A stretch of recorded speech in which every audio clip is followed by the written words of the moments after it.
Welcome everybody to our masterclass. We have these once every 2 weeks, and it's always a chance for community members to speak about an interesting topic they are working on and they are passionate about. Sometimes it's a framework, a tool, a process, an experience working with a client.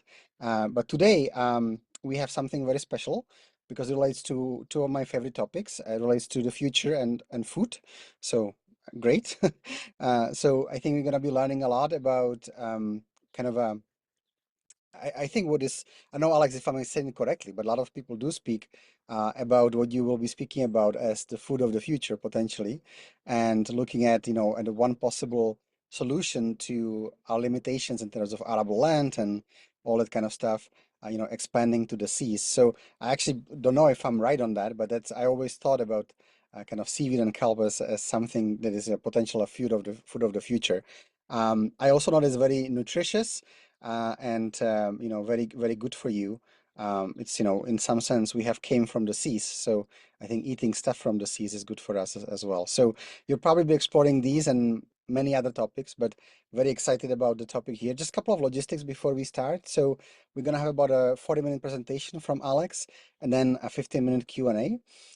During the presentation, I'd encourage you to have your camera on, but your microphone off.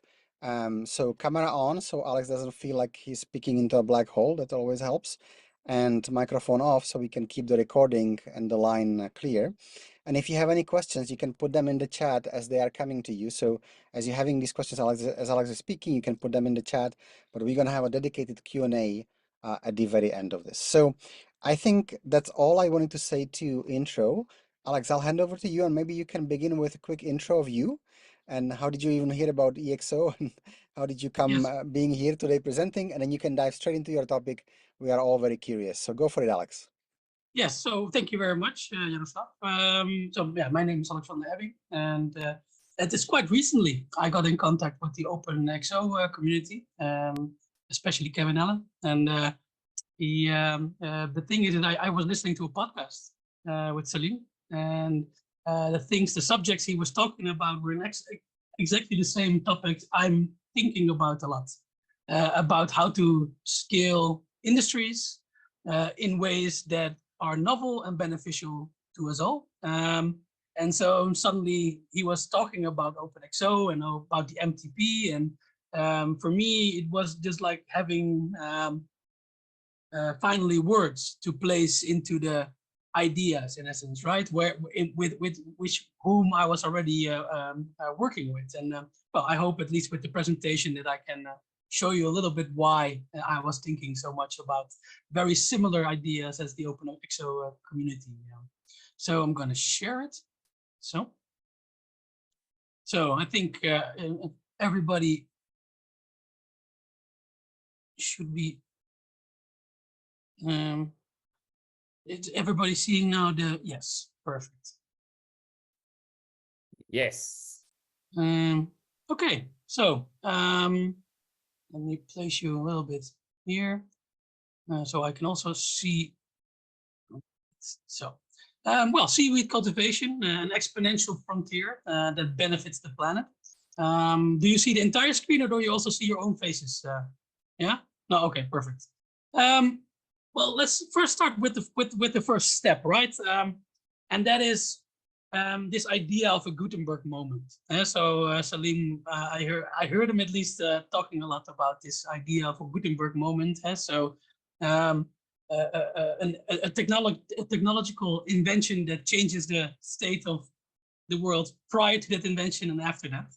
And when I read the book, the ExO 2.0, I was kind of amazed, that throughout the entire book, I saw the oceans, in essence, nowhere written.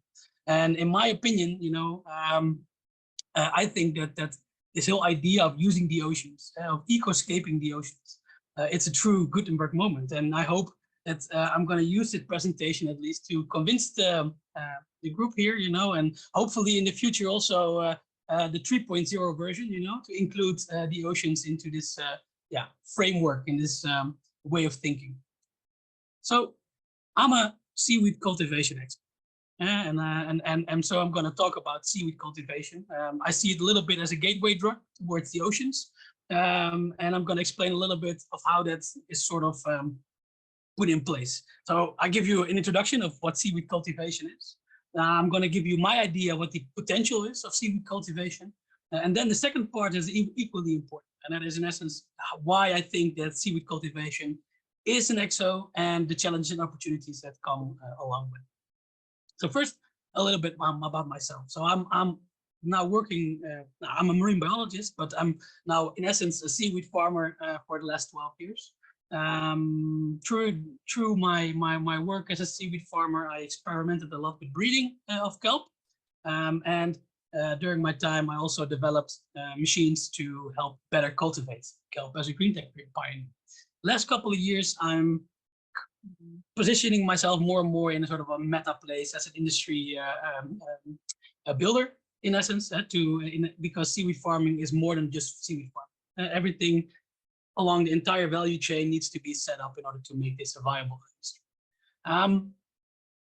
So why this interest in seaweed cultivation? So as a marine biologist, I was of course very much interested in the oceans. But instead of hearing all the time how bad the world was, and where everything goes wrong and that we're at the end of civilization, I was more interested in how can we sort of prevent that and what are the solutions that we have at our disposal. And the challenges are quite massive. So these are maybe is data that is maybe widely known, but I think it's important to repeat that in 2050 we need 56% more food to maintain human population at this moment, and that extra food, will require cropland twice the size of it, and at the same time, just as a bonus, right? We also need to lower the impact of producing that. So it's a paradox in essence in itself. But it's not just the food, right? And I can talk about myself living in Europe, right? We of the Western world, we have attained a certain wealth, but the rest of the world also deserves to have that opportunity. So it's not just the amount of food that needs to increase. In essence, the amount of raw materials, the amount of feedstock need to increase as well. And at the same time, we need to lower our impact. And that is still a paradox. So more food, more raw material, while also lowering our impact. You have to be very creative in order to try to solve this. And this is why I get to this, and why when I was a marine biologist, I started to be very interested in seaweeds. So what do we use seaweed for these days? So the most famous one, of course, is sushi, where the seaweed around the rice, right? It's from a red seaweed, Porifera, also called nori, and it's for a big part the nice taste of the sushi. But seaweed is used for much more. Yes, so it is in essence a vegetarian version of gelatin. Yes.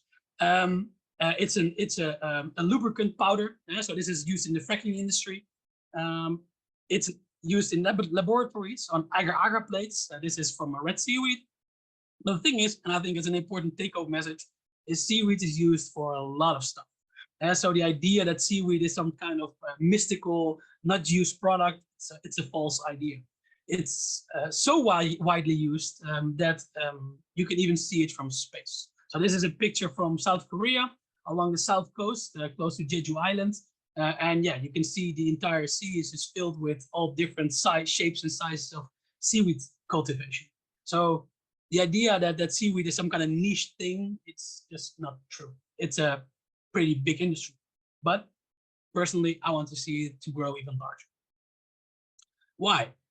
Well, first of all, is that seaweed has all the attributes that we need towards the future when you look at the amount of food and the amount of resources that we need while also lowering our impact. Seaweed doesn't need to compete for fresh water. And so wherever you have water shortages, they will be quite happy to be able to produce something out of the ocean without the usage of fresh water. There's no need to compete with arable land. So when you think about adding twice the size of India in terms of cropland, suddenly you have a whole ocean at your disposal. And in the ocean, there's a lot of space. It's a healthy food with the caveat that don't only eat seaweeds. Seaweeds are natural sponges. So there are trace elements, and even water, if you drink too much of it, becomes toxic. So it's a healthy food, but with certain dosages. It doesn't need any fertilizer, which is really nice. It's also impossible to fertilize seaweed because the moment you put seaweed fertilizer in the ocean, it just dissolutes, in essence, in the amount of water that surrounds it. And what's really interesting about seaweeds is that it has a very high growth potential. So we have species of seaweeds that allegedly, grow 0.5 meter a day, and just repeat 0.5 meter a day, and that is these are incredible growth speeds that you can attain in the oceans. And the cool thing is that you can use seaweeds for all kind of different stuff. So let's first start with food, right? So that's the idea that when people think about why seaweed's interesting is food. So this is a nice product from Holland, the Dutch wheat burger, and then made a nice play in words, right? Holland is famous for the wheat, but not this kind of wheat. But it did really well in the festivals. But it's not just food. So seaweeds can also be used as a feed, additive to for example, cows, chickens, salmon. What's really interesting, you have a species of red seaweeds that comes from Australia. When you include that in the feed of cows, it's sort of it reduces the methane that is produced by that cow by 90%. And if you calculate how much methane all the cows in the world produce, it's a major drop in the amount of CO2, or at least how you call it, greenhouse gases that you put in the atmosphere.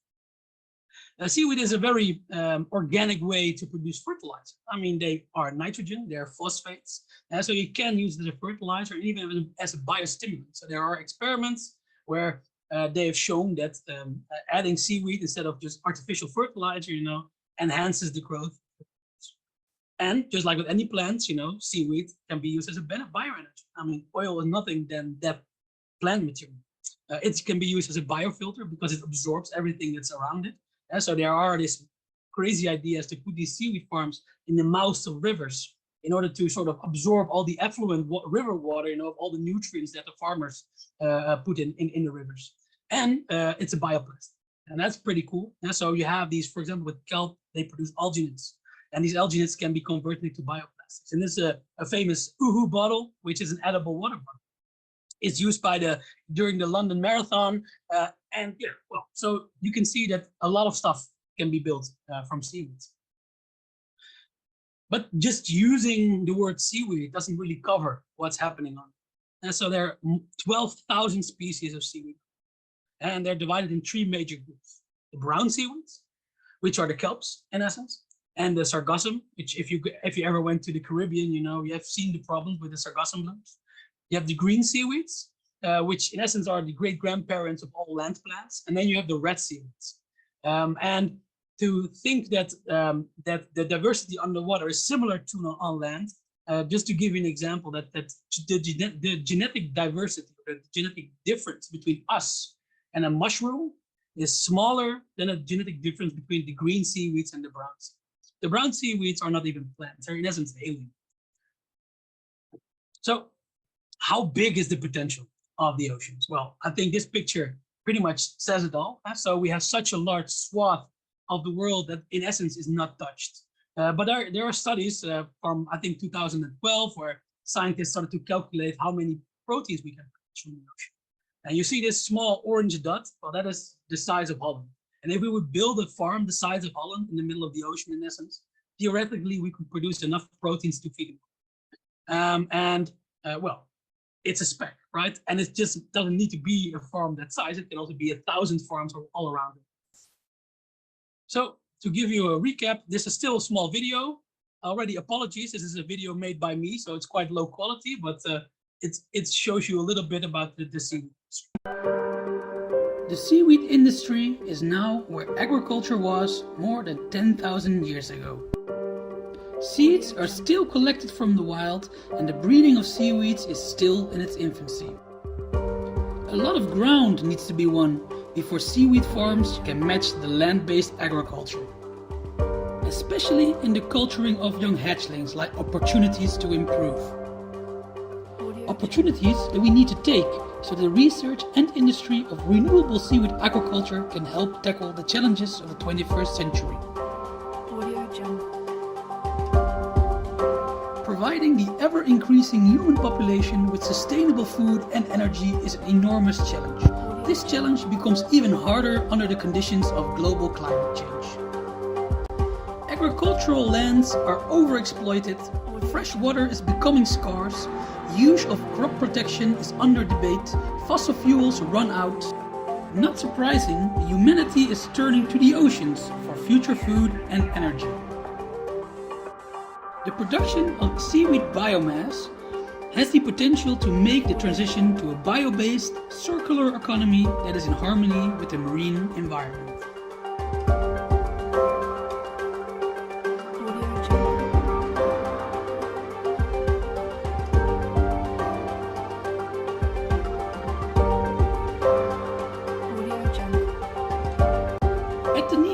We try to find how the environment is influencing seaweeds and their life cycles. We look at their microscopic gametophyte phase as well as their macroscopic sporophyte phase.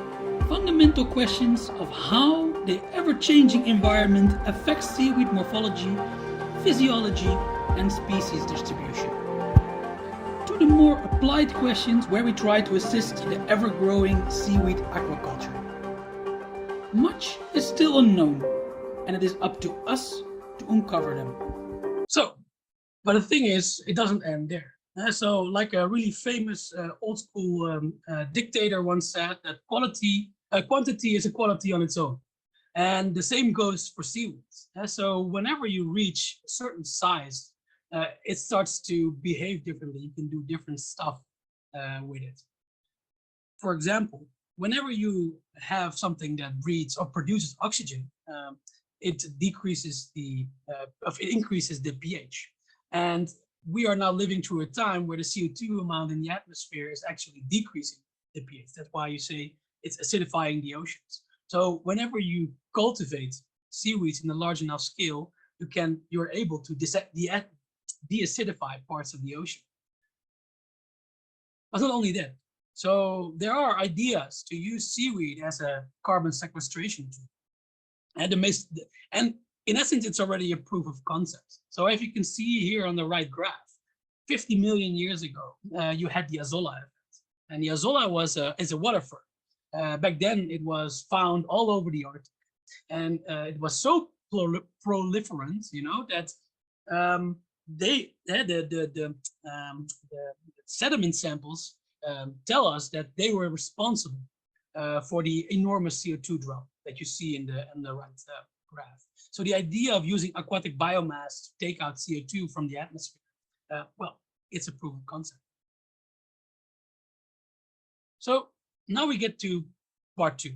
So I've shown you the potential of seaweeds, the idea what seaweeds is, but now I want to delve a little bit deeper into how seaweed cultivation merges with what OpenExO is all about, and what I think that it's in essence a marriage made in heaven. Because I believe that whatever we're going to do in the oceans in the next couple of decades, is a true Gutenberg model. So whenever I talk to people in the technology sphere, they're first of all very ambitious, and they always think about all the things you could do in the future with the technology that is developed, whether it is immortality or limitless free energy or traveling to Mars. The creativity in essence is limitless. What I see less is what we as a species should do with the technology that we're developing. And when I look at our predicament in this century, I can sum it up in essence in the equation you see in the top. So in essence, this is how I see it through my first principle glasses, what our predicament is. And that is that humanity's ecological footprint is larger than the carrying capacity of our planet.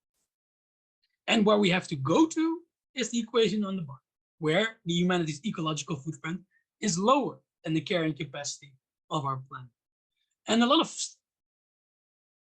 innovation is done thinking about how we can decrease humanity's ecological.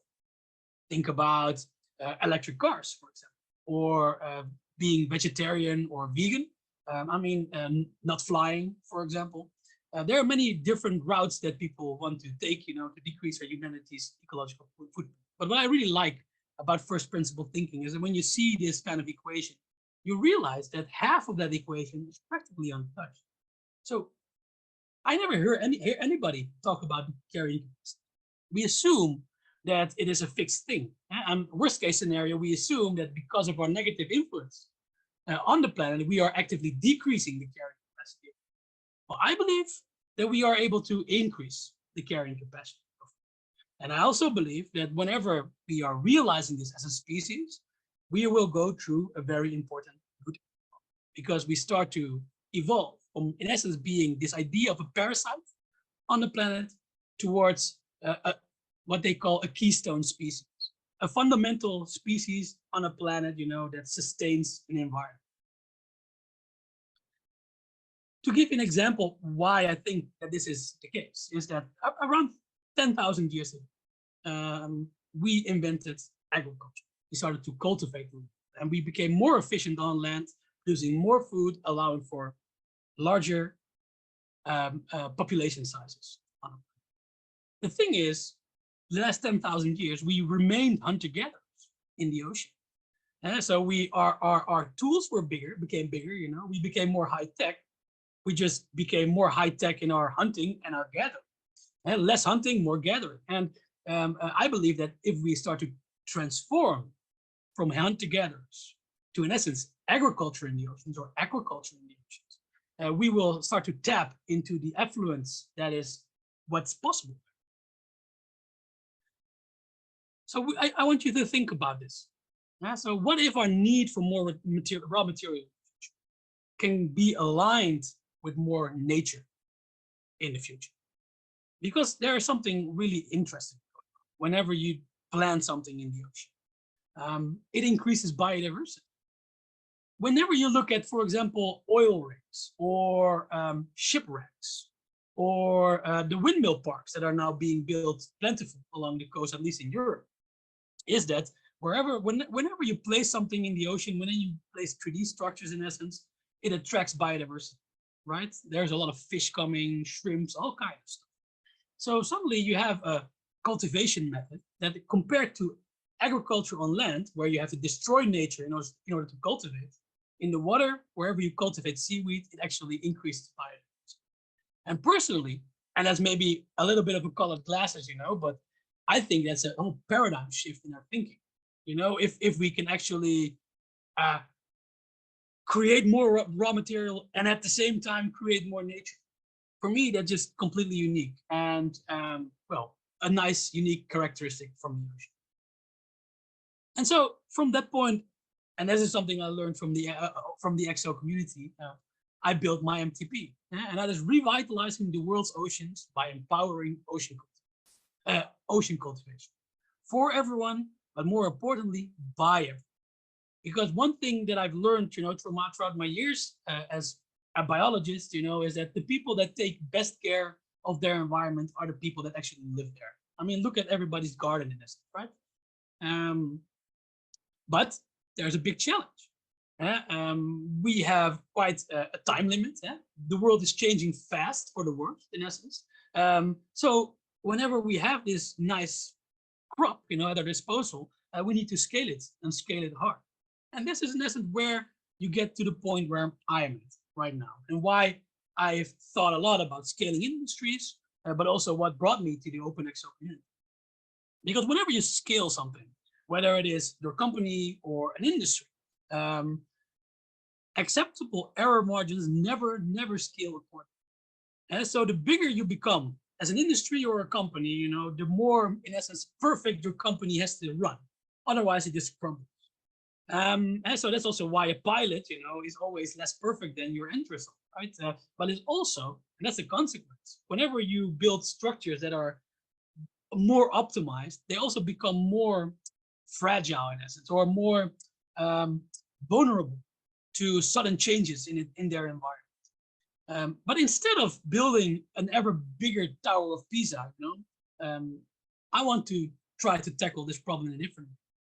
I want to build many towers of Pisa that are small, that are decentralized, that work autonomously, so that when one Tower of Pisa falls down, the rest will stand up. So that the entire system, is stable, and you can help as many people as possible with the gains that seaweed farming or ocean farming can provide for you.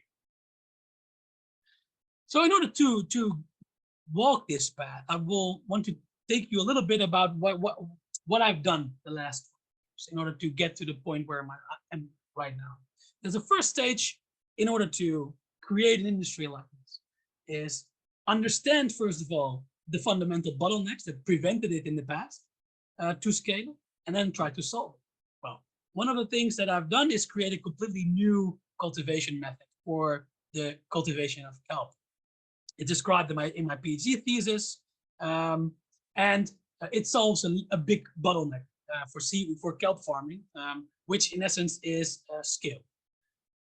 The second stage is build your minimal viable product. So 5 years ago, I was really lucky in getting a personal grant from the Dutch government in order to build this. And in essence, it is a bioreactor system that allows everybody, in essence, to farm kelp in a cheap way. Because one of the challenges that we have still in the seaweed world, is that there's a lot of lab in between having your seaweeds in the water, and therefore also a lot of expertise. And one of the challenges I wanted to sort of solve, is lowering the difficulty of becoming a seaweed farmer. And this bioreactor system is the result of that. And it's published, it's peer-reviewed, published, and you can find it on the third stage is to test it out, to see whether seaweed farmers actually want to use it, and also get feedback on how to improve. And so what I've done in essence is created a questionnaire, but I also send out the prototype to farmers around the world, and just to see whether they like the system, whether they understand how to use it, but also whether they see the potential that it represents. And the fourth stage is when everybody can use a system like that, and they can scale the seaweed farm, is to see what the consequences are when you are farming seaweed on a large scale. And for this, the Dutch coast is really ideal because we are now building a lot of like North Sea windmill farms. And one of the things that it allows for, is that we can build seaweed farms in between those windmills. And then if we use the right scientists to also analyze what's happening in those seaweed farms, we can quantify what's actually happening whenever you plant seaweeds with the biodiversity, for example, around it. And then when we have, in essence, the validation of the cultivation method and the validation of large-scale farming, we can actually scale the industry. And this is also the stage where I am at this point. So I'm trying to find a consortium of people to help me in this endeavor. Luckily, in Holland, we have a lot of willing participants, and because it's not just this part of the cultivation, it's the entire production process, from the seaweed seed all the way to the application, to in essence, the Dutch wheat burger, that we need people to help in developing the seaweed industry. And my part is building these autonomously operating mobile labs. So to recap the potential of seaweed. So there are 12,000 practically untouched species. 71% of the surface on Earth is water. It's ocean. It's, in essence, potentially a viable place to cultivate seaweed. Seaweeds have a net positive effect. So whenever you cultivate seaweed wisely in a place, it actually increases biodiversity instead of bringing it down. It's a true blue ocean, so there is no competition in the ocean at this moment. So wherever you go into the ocean, you will be the first one who will do that. An interesting fact about the oceans is that these are international waters. So we can work there, and find different ways of working without, in essence, the interference of governmental organizations, which makes it very interesting. It's also one of the reasons why the Seasteading Institute, which is an American think tank, thinks a lot about building cities in the middle of the ocean. The way I see it is seaweed is the renewable alternative to oil. But the combination with the OpenExO has also a lot of potential. Because I believe, because it's such a blue ocean, competitive wise, it's a playground for exponential organizations' experimentation in scale, but also in the possibilities of setting up your companies. And that's also one of the things I'm thinking about a lot, is how can we really build the the company of the future strategically, right? In order to be as beneficial for the planet as possible. And then you have, of course, the synergies with other good products. Because seaweed farming alone is one thing, but what if you can combine it with AI, with autonomous water drones? What if you can gene edit the kelp in such a way, that they actually produce the body content, or the content specifics that you want. A really interesting route that I really love is to use seaweed as a feedstock for precision fermentation. Precision fermentation is a technique that's also not included in the book, in the ExO book, but should be included, because in essence it will replace the cow. And so you can produce cheese from precision fermentation without the need of the cow. And just in a really swift sentence, it's just much more efficient machine with yeast, with fungus, for example, to produce the products that you want. And so this is my request also to you guys. If you cannot shake off the seaweed bug like me, please get in contact. So I'm part of the ExO platform. You can reach me through LinkedIn, through my name, and I can help you future oceanic enterprise with my network that I have, with the experience of building ocean enterprises, with my skill set as a seaweed farmer, as a person who loves to be underwater and underwater, but also brainstorm. And this is what I've done for 12 years. Well, let me help you help the oceans and the world. Because there are a lot of opportunities for investors and entrepreneurs in this field. And so when you talk about a production chain, we need people all over the world for every part of the production chain, from rewilding to breeding crops, to farm engineering, to cultivation equipment, to the farming, biomass storage, biorefinery, application development. Help me spread the seaweed gospel. Well, so if you can help me, find entrepreneurs that need to hear this message, help me. Find, if you know the right audiences, for which I can present, I'm more than willing to do that.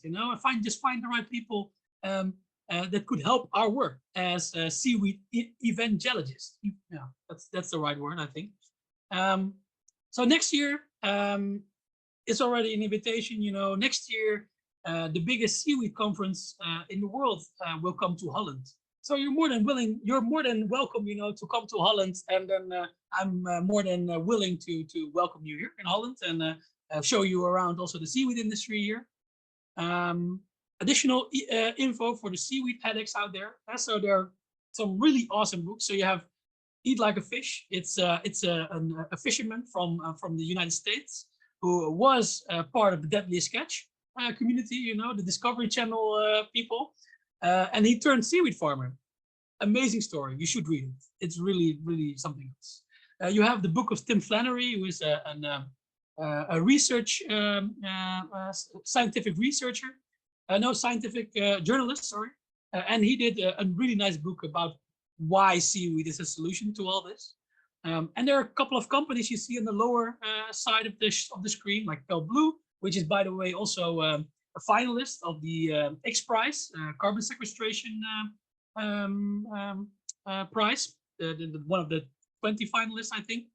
You have Hortimar, the seaweed company, Greenwave, a United States-backed group. And that's it. Thank you very much. These are some references I used to make some claims. And yeah, that's it. Thank you very much. Are there any questions? Well, first of all, Alex, that was an awesome presentation. Really well presented, structured, informative, and quite mind-blowing, to be honest. I have learned many new things. So well done. I'm going to hand over to questions, but maybe a kind of a light one, Alex, to start with. What is your favorite way to eat seaweed? What is your favorite one as a farmer? Well, as a farmer, it's just straight out of the ocean. Just try whatever you find, you know. And sometimes you find something delicious, and sometimes not so much. No, but I've had the privilege to travel to Japan. I did that also to understand exactly the first step that I had, you know, understand the fundamental problems in seaweed aquaculture. So I traveled for 2 months there, and well, the things that they can make out of seaweed is pretty mind blowing and very delicious. So that's a tip. Go to Japan. Excellent. Perfect. Great answer. All right, so let's hand it over to questions. You can either put a question in the chat or you can just raise your Zoom hand, or you can also just wave at me. And Augusto, good to see you. Thank you for joining us, and many other people as well. So you can ask Alex and about anything that he's presented, but also maybe about some of the opportunities, like business opportunities that he's outlined. I think it might be a very interesting discussions as well. So let's hand it over to any questions that you have for Alex.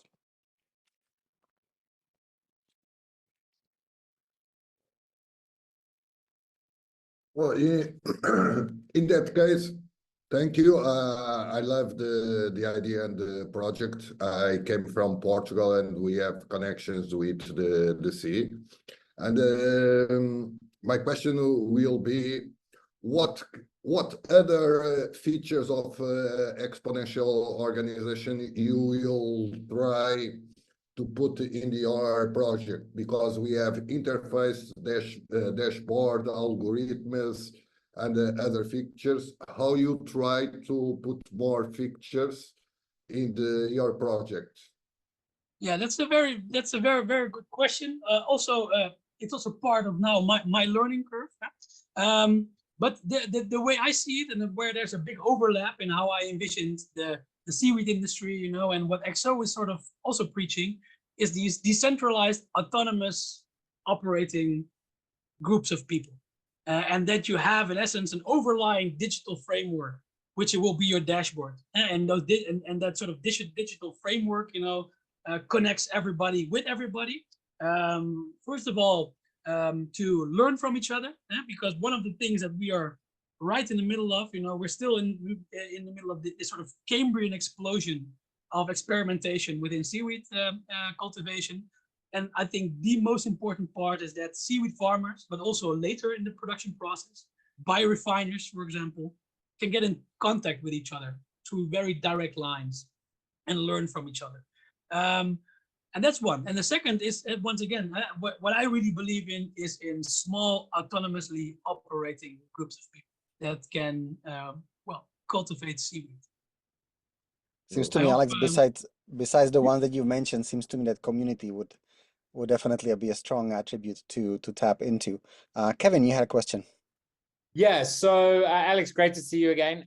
You shared that a little bit about the bioreactors and the fact that essentially you've come up with a new way of cultivating seaweed. You didn't go too much into detail, so I was interested just to understand a little bit more about that, and you know how one goes about that, and then also what the view is. I mean, you spoke about sort of decentralized, autonomous sort of organizations. Is the idea that ultimately you've got this method, and then it's made available to people, you know, etc. So it'd be interesting just to get an understanding of some of your thinking there.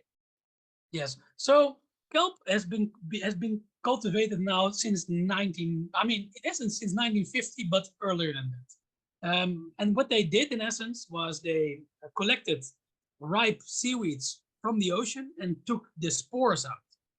And those spores, they in essence immediately attached on ropes, and they let the seaweeds grow out on ropes, and then they throw them back into the ocean. So what we have developed in essence is a different method, because we took those spores and we keep them in culture. And in those cultures, you know, they start to behave differently. They become something that is not a spore, but they become something that is called a gametophyte. And a gametophyte is a fundamentally different organism than those spores. And what it means is also that you need different techniques in order to let those gametophytes reproduce and produce new seaweeds. And that's in essence what we have done. So we created a completely fundamentally different cultivation method. And one of the key things that I've done in the beginning is to make it public. And so it's published. So people that want to know about this cultivation method can just find out. And in small scales, it has been done already for decades. The difference is between on a really small scale doing it, and trying to adapt the cultivation method to a large scale. And we're now in the middle of the process, in essence, to roll that out. Yeah, and that is in short, in very basic terms, what the difference is. And but what's really important is that people can read into it and learn from it, and that it's accessible. That's awesome, Alex. Thank you very much. Alderico, your question? Hi, Alex. Hi. Thank you very much. Very interesting presentation. I want to ask you, how do you deal with nanoplastic and microplastic pollution? You know that a lot of fish has this kind of problem, and this nanoplastic and especially nanoplastic will arrive in our table. So how do you deal and how you prevent this kind of pollution? Yeah, that's a very good question. If you had asked me this like 1 year ago or 2 years ago, I would have said that seaweeds, they do not eat whatever they absorb. So they absorb it. So my argument would be that within the seaweeds, you will not find nanoplastics, because compared to the fish that actually eat their surroundings, in order to grow, as seaweeds don't. But recent years, especially with these PFAS, at least that's called PFAS in Dutch, these permanent plastics, right?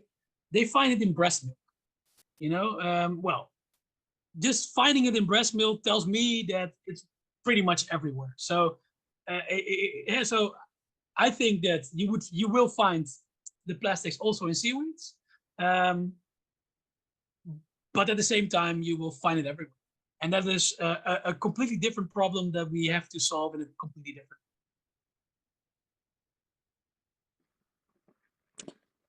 Excellent. Thank you. Huba, over to you. Yeah, hi. Excellent presentation. Super interesting.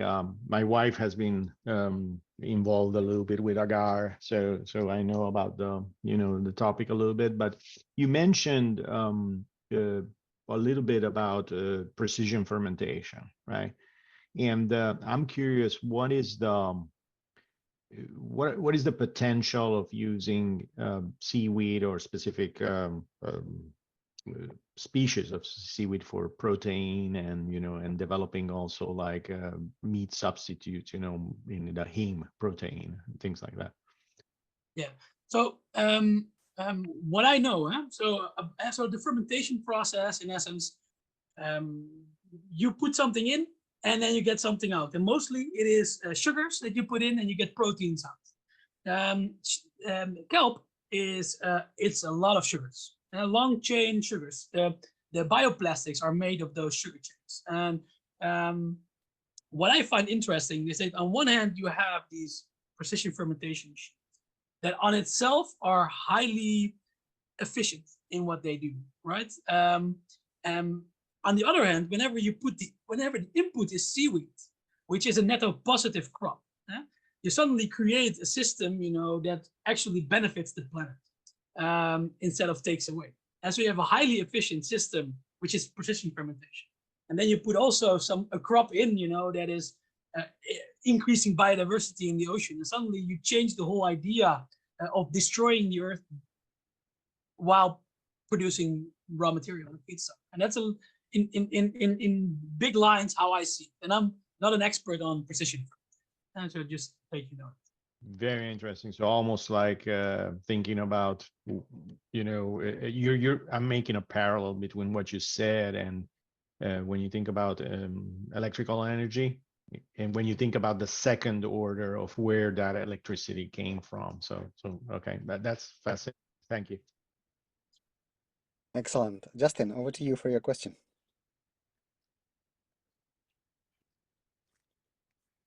Justin, we cannot hear you. Yeah, go for it. Thank you. I had to unmute. Alexander, great presentation. I want to ask some playful questions here about sort of the regulatory space and where you will be growing seaweed in the world.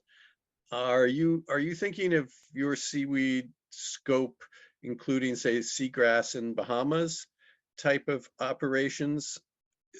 Is it that sort of scale?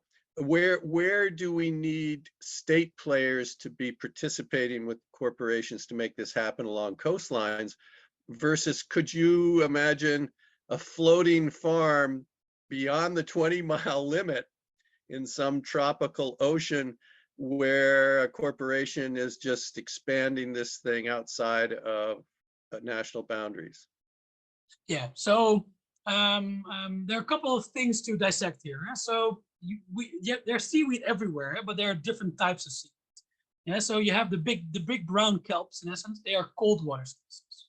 So where do you find these cold water species along the USA? It's along the west coast. So with the kelp forest there, a little bit more north along the east coast, but along the tropics, you will not find these types of kelps.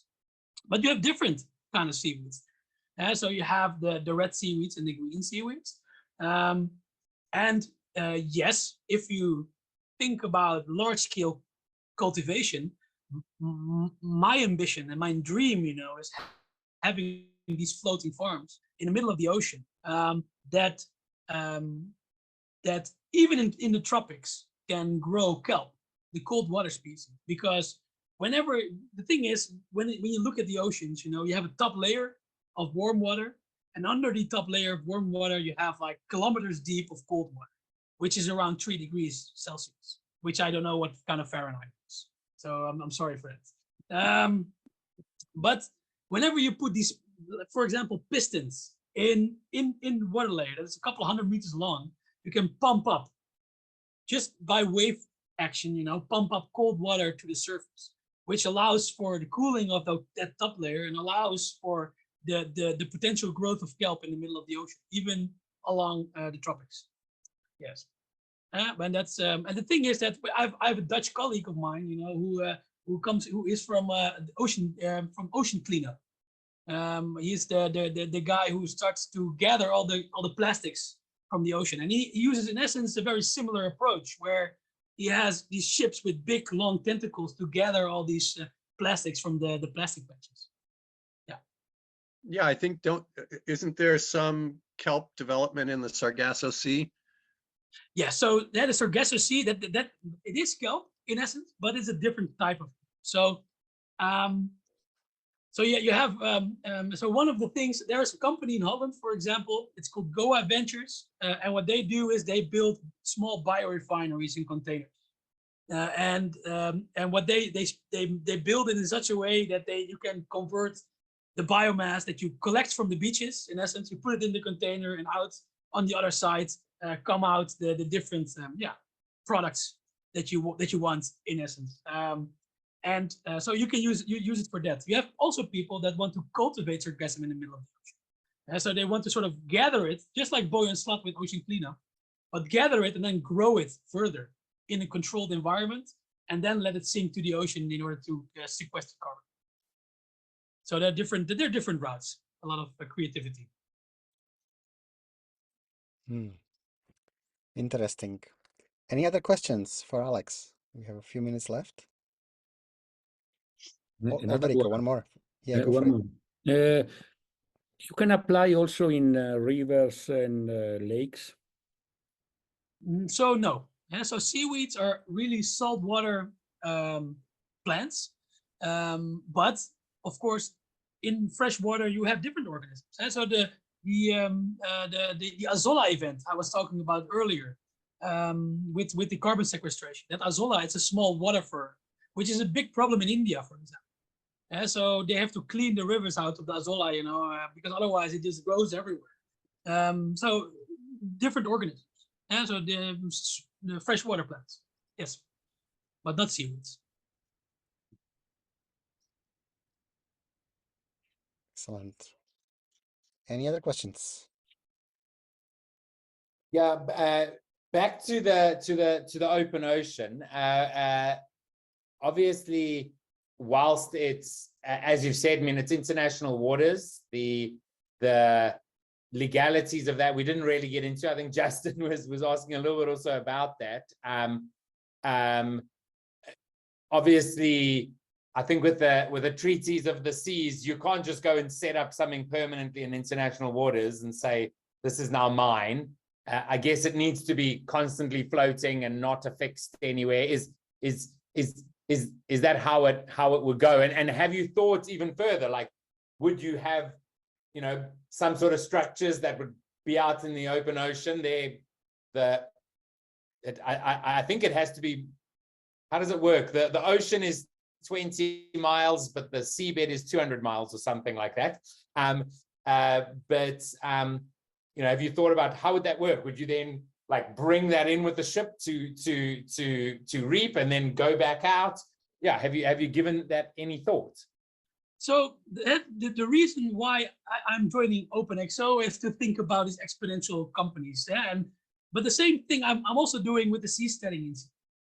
So I'm part of the Seasteading Institute, which is a group of people that I think the Seasteading Institute was first created by Peter Thiel, and so what they do is that's a group of people that just think about what it is to build cities underwater and what kind of implications they have, you know, to be building in lawless territory in essence. And one of the cool things they think about, for example, is building cities that are not fixed to each other. Because if you have a house, a floating house, you can attach it to another floating house, right? And then you have a sort of how you call it again, a ceramic type of structure building, you know, of a city building, but all the individual houses can detach themselves and go to other cities. And so you have these sort of, organically growing and decreasing cities. And every city can build their own laws. And that's also what the people from the Seasteading Institute find it really interesting. So to experiment with different types of governmental structures in their floating cities. And well, so if you want to learn more about it, I would advise to get in touch with the Seasteading Institute. Alex, this kind of makes me think also, like extending what Kevin asked, like if everything goes well, like what do you think the oceans could look like in 10 to 15 years? Like what's your kind of vision for civilization? Are we, as humans, have we spread to the oceans? Do we, you know, because with agriculture, you know, we've settled the land and we come up with property rights and all that kind of stuff. So, and you said, you know, for ocean, we are hunter-gatherers, but if we do transition to some kind of a sea agriculture, what do you think the civilization would look like? What do you think Earth will look like if things go in that direction? Yeah, so and this is, I think, also the awesome thing of the period of time that we live in. So we have things like AI being developed with, in essence, limitless possibilities. And on the other side of what AI is capable of doing, you know, there's a world that we cannot imagine. And one of those routes, you know, is that we actually are going to live in the oceans. The environment on the oceans is much more stable than on land. So because of the water, it's such a amazing buffer of heat absorption. You know, the temperatures, you know, they don't really vary that much from day to day compared to on land, where the differences between winter and summer are much more extreme. That's why also coastal cities are much more stable in essence, temperature-wise. When I think of the future, you know, one thing I just want to see large-scale sea forests in the middle of the ocean, and I want to see what kind of effect that has on its wildlife. You know, it would be amazing to have the nature that we had like 150 years ago, before we became industrious. You know, back in the oceans, because as a Dutch person, you know, we have a big history, for example, from a long time ago, from a whaling. And so we were the biggest, we were the country that was most whaling of the world. And so that's also one of the reasons why we discovered so many places in the Arctic. But if you see drawings of those periods, you see ships where whales were everywhere, right? And nowadays, you have to go to specific spots to do whale watching. Back in those times, those whales were everywhere, and I would love to see that ocean again. Excellent. Regeneration of oceans. James, over to you for your question. Yeah, more of a comment than a question, but I've actually invested in quite a few. We have a company called Algal Ventures, so we should talk. But we've done algae investments, so microalgae as opposed to macro. But the one seaweed company we invested in got in trouble and then was able to build quite a few farms by getting a shellfish license. We're in Canada. But just because it's interesting, Kevin said something that made me think about it. In order to be able to legally build a seaweed farm, they had to get a shellfish license because there is no legislation in most of North America. Europe's ahead of us, Southeast Asia's ahead, but Canada and the US, there is no such thing as a seaweed farm. You have to get a shellfish license. So it's more of a comment than a question, but I guess just wonder, Alexander, any comments? Well, the thing is that the same problem arose in Norway. So whenever we wanted to build a seaweed farm along the coastline of Norway, there was no legislation. So what they did, in essence, were they propped up old mussel farms. So in the early 90s, you had a lot of mussel farmers that wanted, in essence, to tap into those resources, and they failed because they had a competition of a much more productive, Northwestern Europe, but those patches of ocean were still designated for aquaculture, and that's where you will find seaweed farms right now. But I think it should change. There is a Canadian company that I've worked with, which is closely collaborating with the First Nations along Vancouver Island.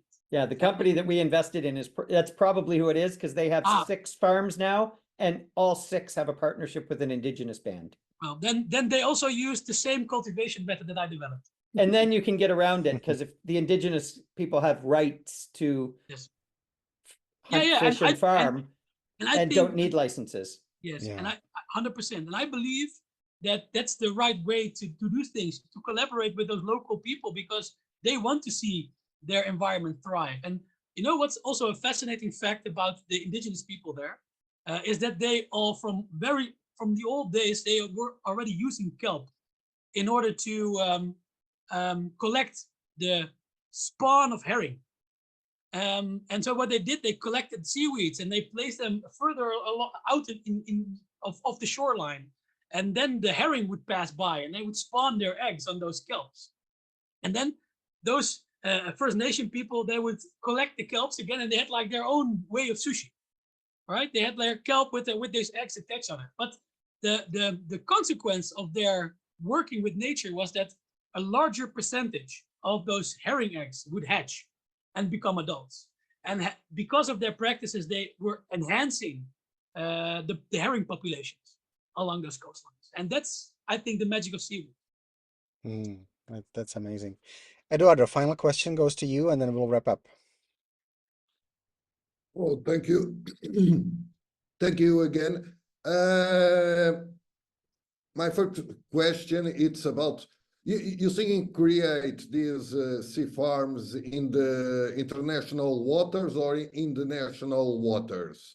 And for me, okay, I understand the main focus, it's the environment, but in this case, to talk with the political institutions, sometimes we need to have the economical impact of the project.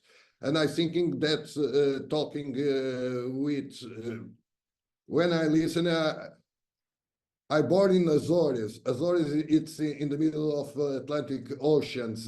These people, I think this project, the first step may be to talk with archipelagos or islands, because they have the connection with the ocean. They have fishermen, and they have the minimum capacity. And try to talk with Azores University because they have a ocean department, and the guys are very important in Portugal, and even have an international level. Yeah. So you also have a famous place. You're thinking when you're talking about sea farms, you're thinking about international waters or national waters? So you have, in essence, three different types. You have onshore cultivation, which is on land. You have nearshore cultivation, which in essence is the national waters, like you're talking about, and then you have offshore. And in the beginning, it will probably begin with onshore and nearshore cultivation. And to give you a nice example, also in Portugal, you have a company called Alga Plus, who works in Alvairo, above Porto, I think. Yes. Beautiful place where they use the coming in of the tides as a replenishment of the water there, and they do in essence a hybrid version of onshore and nearshore cultivation. When you talk about offshore, really offshore, it's automatically outside the national border. Because why would you build it near the border, near the ocean, you know, when you can also do it in the middle of the ocean? Yeah. But maybe from a logistical point of view, it's different. But those things need to be developed. So, yeah. Excellent. All right, we can wrap it up here. Alex, how can people get in touch if they want to have a follow-up conversation? Maybe they have an idea, maybe they want to support, maybe they want to get involved. What's the best way to reach you? Yeah, you can. So you can reach me through LinkedIn. Otherwise, the Open ExO, or you can contact Kevin Allen. He knows also my email, so he can give it. He can pass me through, and then yeah, and then we get in contact, because I believe that we're now at the moment when things are really happening. Yeah, and so it's an interesting time to be part of it. That's do you have a website, Alex, or something? I'm also just conscious for people who are watching the recording.